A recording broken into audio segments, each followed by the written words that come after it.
બરવાળા સામૂહિક આરોગ્ય કેન્દ્ર ખાતે કેન્દ્રીય મહિલા બાળ વિકાસ અને આયુષ મંત્રીના હસ્તે તબીબી સાધનોનું લોકાર્પણ કાર્યક્રમ યોજાયો.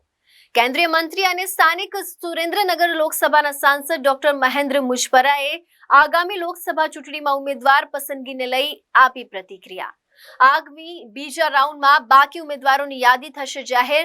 તો કેન્દ્રીય નેતૃત્વ ઉમેદવાર પસંદગી કરશે તો પાર્ટી જેને પણ ટિકિટ આપશે એને અમે ખભે ખભો મિલાવી જીતાવી દઈશું તેવું આપ્યું નિવેદન.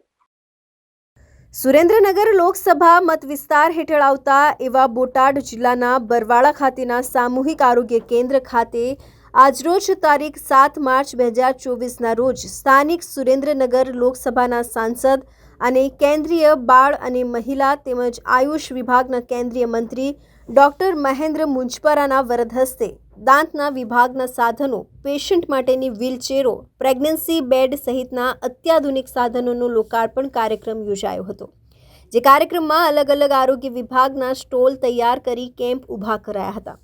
તો આ કાર્યક્રમમાં કેન્દ્રીય મંત્રી ડોક્ટર મહેન્દ્ર મુજપરા સાથે સ્થાનિક ધંધુકા મત વિસ્તારના ધારાસભ્ય કાળુભાઈ ડાભી, કલેક્ટર ડોક્ટર જીન્સી રોય, જિલ્લા વિકાસ અધિકારી અક્ષય બુડાનિયા સહિત આરોગ્ય વિભાગના અધિકારીઓ તેમજ બરવાળા પ્રાંત અધિકારી ચૌધરી અને મામલતદાર CR પ્રજાપતિ તેમજ TDO અને નગરપાલિકાના ચીફ ઓફિસર તેમજ નગરપાલિકા અને તાલુકા પંચાયત પ્રમુખ સહિત જિલ્લા ભાજપના હોદ્દેદારો ઉપસ્થિત રહ્યા હતા.